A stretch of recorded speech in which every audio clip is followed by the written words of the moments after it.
Hey guys, Evan here with Easy Custom Ag. Not out in the field today yet. I'm going to finish up beans today, so that's pretty exciting. Going to switch gears and head into corn tomorrow. So, wanted to talk a little bit about the stubble digester that we use after, well, some of our customers use after corn. We are actually planting cover crops after corn, but we use this in the spring on our corn stalks.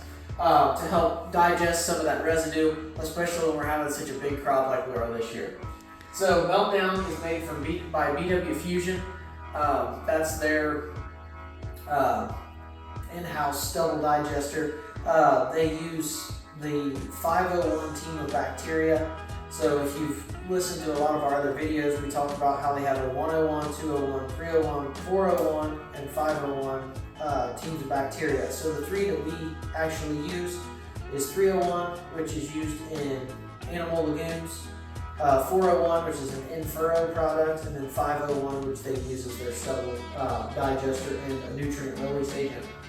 So when we look at what's in here and the bacteria profile that they have in there, we'll start with the phosphorus. They have 3 strains of microbes in the 501 group of bacteria that deal with solubilizing phosphorus and making it available to the plant,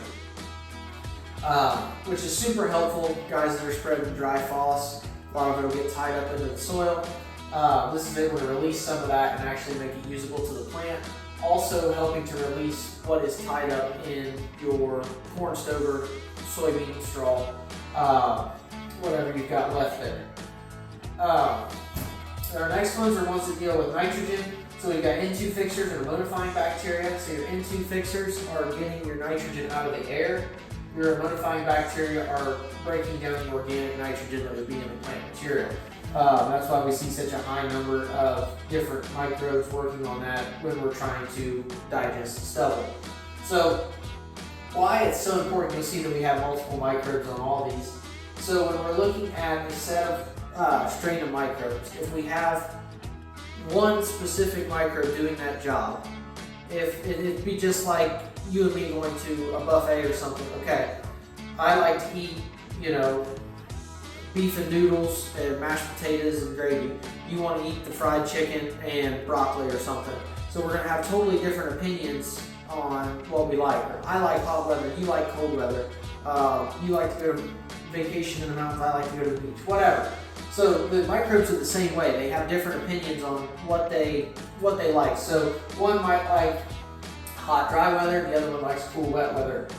One is not going to perform to its full potential if it doesn't have its right conditions. So having a diversity of microbes in there gives us the opportunity and kind of ensures success that we can hit that sweet spot, that Goldilocks zone for each microbe to have it do its job. So out of these 2 N2 fixers, if you don't have the right weather, only one of them might work. But if that's the only one you had in your product, you're going to be in trouble.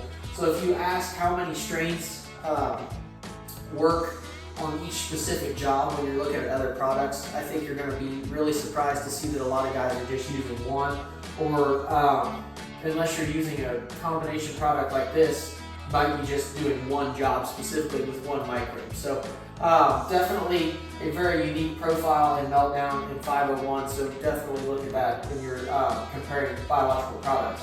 But moving on, we have 2 potassium solubilizers, 2 zinc solubilizers, and then the ones doing the heavy hitting down here, we have, so lignin, chitin, and cellulose are the 3 portions of like a corn stalk. That's what makes it hard. That's what we're actually trying to break down. So you can see we've got a heavy load in here, 2 for lignin, 10 for chitin, and 16 for cellulose. What we're really trying to do is just melt that stalk down. We're trying to make it soft, digest it to the point where it's returning those nutrients back to the soil and making it available for the plant the next year.